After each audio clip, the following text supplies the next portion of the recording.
This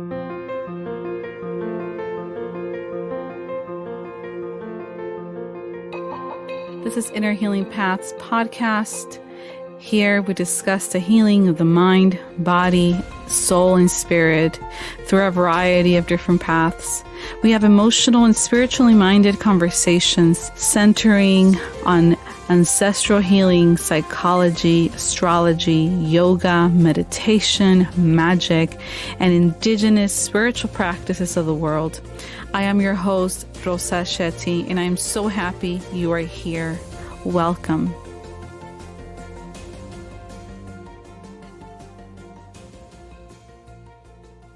Hello, everyone. Welcome back to the podcast.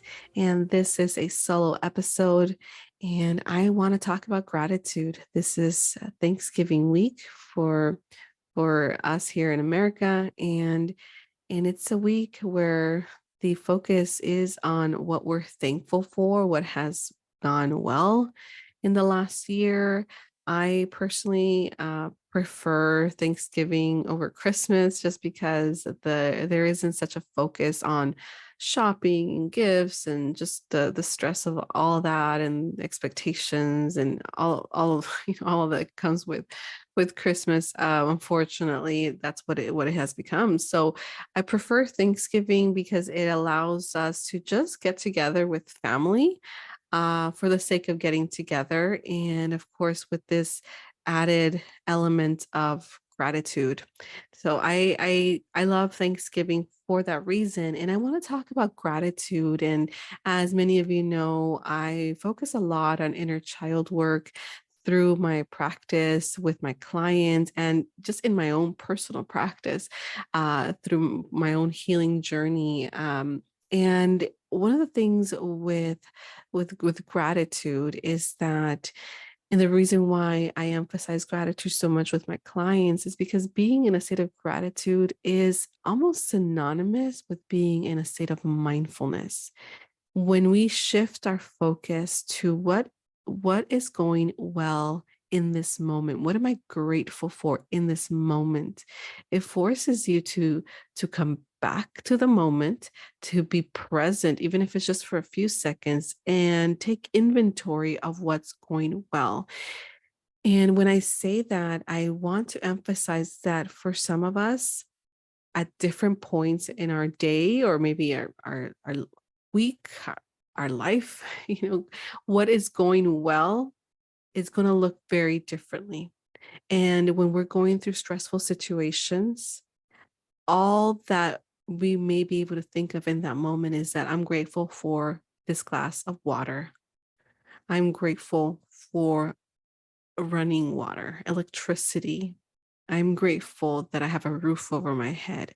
And when we're going through just stress and just all the triggers and overwhelming situations of life, coming back to the very basics can actually be very soothing and comforting for our nervous system. Because when you tell yourself out loud, or just in your mind, that you are grateful for a cup of water, your brain registers that as the truth. And in that moment, when you redirect your focus to that, you realize what a privilege it is to have this purified, drinking, refreshing water, right? And it forces you to take things into perspective and to expand your awareness of so many other parts of the world that do not have a refreshing glass of purified water. And so there are going to be other times in your life when things are going well, when you feel high on joy and happiness, where you're going to notice that your ability to be grateful expands to so much. When things are going well with your significant other, you're going to be so grateful to them, right? When things are going south with your relationships, you're not going to be in a state of gratitude towards them. So at any given moment, our sense of gratitude changes. So I want to invite you to reflect on how it changes for you over time. And the way I've been able to do this is through a journaling practice. And there is an app that I downloaded recently that helped me do that. It just there's an alarm that goes on, and it just asks me to write 3 things that I'm grateful for in that moment. So that's been really helpful for me, just to be able to practice being in a state of mindfulness. Because, like I said, so much of what we do every day takes us out of a present moment. So when we're forced to think back to what is going well for me in this moment, we come back to the here and now. And another practice that has been really, really helpful for me, and I just want to go back to the inner child work, is writing letters saying thank you to the younger parts within me. Some days I write a thank you letter to my inner 3-year-old, my inner 5-year-old, my inner teenager, my inner young adult. And I find myself feeling not just in a place of gratitude, but feeling in awe of my own journey and growth, and so much appreciation for what those other versions, younger versions of myself had to go through to be where I'm at now. And then to reflect on how grateful I am, for example, to 20-year-old Rosa, that had to make certain decisions at that point, at that age, to be able to be now married to the person I am married to and a mother to my baby, to who she is in this moment. I had to make those decisions 20 years ago to be where I'm at now. So when you write to your younger self, or when you just reflect on your younger parts, it's inevitable, sorry, uh, to feel gratitude for what they went through, and to thank them for for giving you the ability and the intelligence, and to be so wise beyond their years to take certain steps that led you to where you're at now, regardless of what that is. Because I believe that gratitude is not just for the good that has happened or that is happening, but it's also for the bad. It's also for the negative things in your life that push you to make certain decisions that change the way you are for better. So much of the change that we go through as humans come through difficulties, come through having no choice but to keep going forward, to keep moving, to expand and evolve. So when we acknowledge that there were younger parts within us making these decisions for us to be where we're at now, you can't not be in awe and in gratitude to them.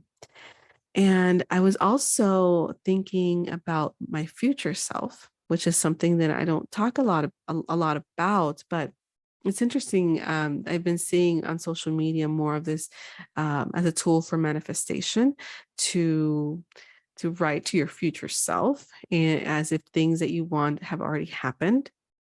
And I started doing that, and what's interesting is that as I started writing, so I started the journal as Dear Future Self, and then I started writing, and all that I can, and I know it's going to sound a little cliche, but I promise that in that moment, all I could think about was saying thank you.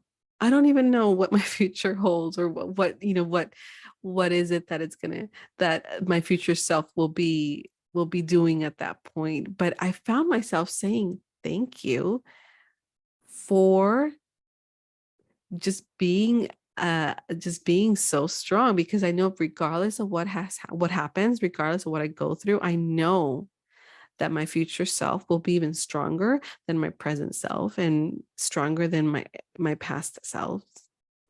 I know that my future self will be even further along on their healing journey. I know my future self will be in a place of deeper awareness, and hopefully deeper healing of some of my own traumas. So I just found myself saying thank you.